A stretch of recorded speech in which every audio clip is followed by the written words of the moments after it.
किसी महान व्यक्ति ने एक बड़ी ही अच्छी और महान बात कही है, एक दो असफलताओं से यह तय नहीं होता कि काम असंभव है। किसी भी लक्ष्य को पाने के लिए लगातार प्रयास करना चाहिए। तो चलिए इसी बात को हम लोग एक कहानी के माध्यम से समझते हैं। पुराने समय में एक गांव के मंदिर में एक विशाल पत्थर रखा हुआ था।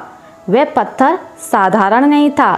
पंडित जी ने सोचा कि अगर इसे तराशकर सुंदर मूर्ति बनाई जाए तो मंदिर की शोभा और बढ़ जाएगी।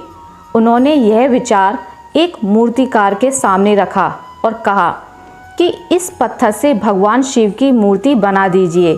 मूर्तिकार ने पत्थर को ध्यान से देखा और काम शुरू कर दिया।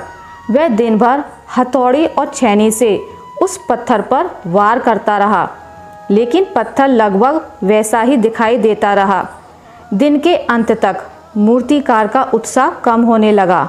उसे लगने लगा कि यह पत्थर बहुत कठोर है और इससे मूर्ति बनाना संभव नहीं है। अंततः उसने हार मान ली और काम छोड़कर चला गया। पंडित जी निराश नहीं हुए।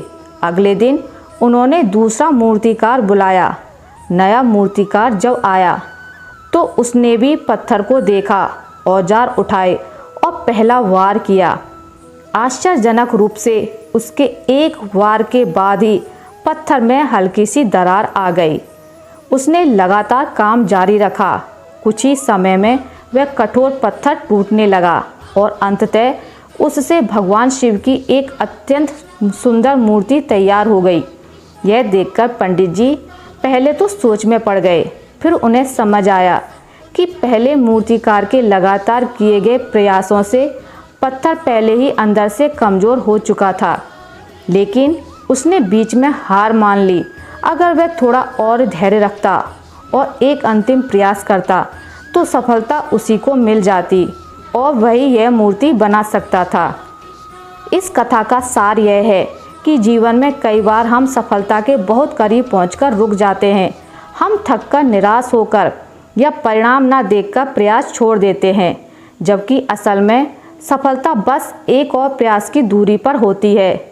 जीवन में बड़े लक्ष्य भी ऐसे ही होते हैं। निरंतर प्रयास से ही उन्हें पूरा किया जा सकता है। मेरी ये आज की कहानी आपको कैसी लगी मुझे कमेंट करके ज़रूर बताना।